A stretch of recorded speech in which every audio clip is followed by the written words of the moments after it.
السلام علیکم دوستو، آج میں آپ کے ساتھ ایک محبت کا نقش شیئر کرنے جا رہا ہوں۔ یہ پتھر کے نیچے آپ نے دبانا ہے، وزنی پتھر کے نیچے یہ نقش ہے دوستو۔ عمل شروع کرنے سے پہلے، نقش کا تویز شروع کرنے سے پہلے، اگر کسی نے میرے چینل کو سبسکرائب نہیں کیا تو چینل کو سبسکرائب کریں اور بیل آئیکن کو پریس کریں، ویڈیو پوری دیکھیں تاکہ آپ کو اس تویز کو استعمال کرنے کا طریقہ پتہ چل جائے، تویز کے فائدے پتہ چل جائیں۔ دوستو ویڈیو شروع کرتے ہیں۔ یہ محبت کے لیے بہت ہی مجرب، بہت ہی پاورفل نقش ہے۔ اگر آپ کسی کو اپنی محبت میں گرفتار کرنا چاہتے ہیں تو اس کے لیے یہ نقش کر سکتے ہیں۔ کسی کو اپنی محبت میں بے چین کرنا، کوئی آپ کے بارے میں سوچتا رہے، کسی کے ذہن پر اپنا خیال مسلط کرنا کہ ہاں بھئی وہ کسی اور سوچ میں گم ہو، آپ کے ساتھ کسی کی کہیں آپ رشتہ کرنا چاہتے ہیں، انٹروڈکشن ہی ہوا ہے تو آپ چاہتے ہیں کہ آپ ہی اس کے سر پر مسلط ہیں، تو آپ یہ تویز لکھ کر رکھیں اور پھر مجھے بتائیں کہ ہاں بھائی کیا رزلٹ ہوا ہے۔ آپ کسی شادی کرنا چاہتے ہیں، آپ اس سے صرف اپنا تعارف کروانے کے بعد یہ تویز لکھیں اور اس کو اس طرح استعمال کریں جس طرح میں بتا رہا ہوں، پھر مجھے بتائیں کہ کمنٹ باکس میں کہ ہاں بھائی کیا ہوا ہے۔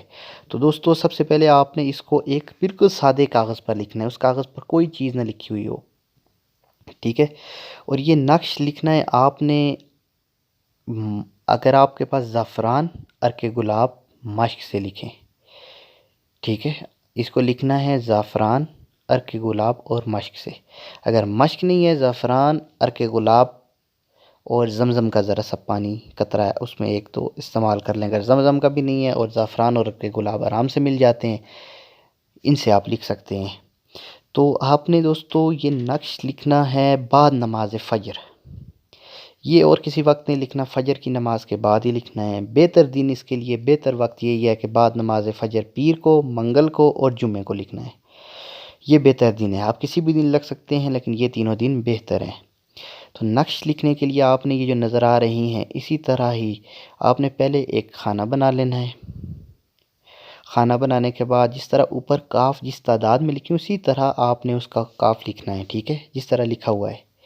پھر آپ نے لکھنے کے بعد نیچے آ جانا ہے، سب سے نیچے، اس کی چال اس طرح کی ہے، سب سے نیچے یہ جو کاف لکھے ہوئے الخب فلاں بن فلاں الحب فلاں بن فلاں کے نیچے کاف یہ لکھنے ہیں۔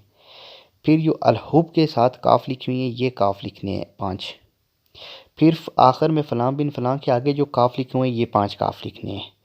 اب دیکھیں آپ کا نقش یہاں تک تو کمپلیٹ ہو گیا ہے۔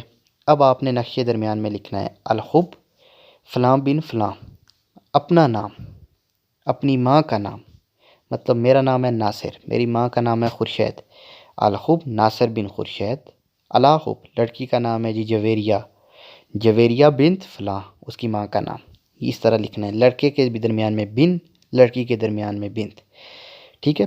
پہلے طالب پھر مطلوب، یہ نام لکھنے ہیں۔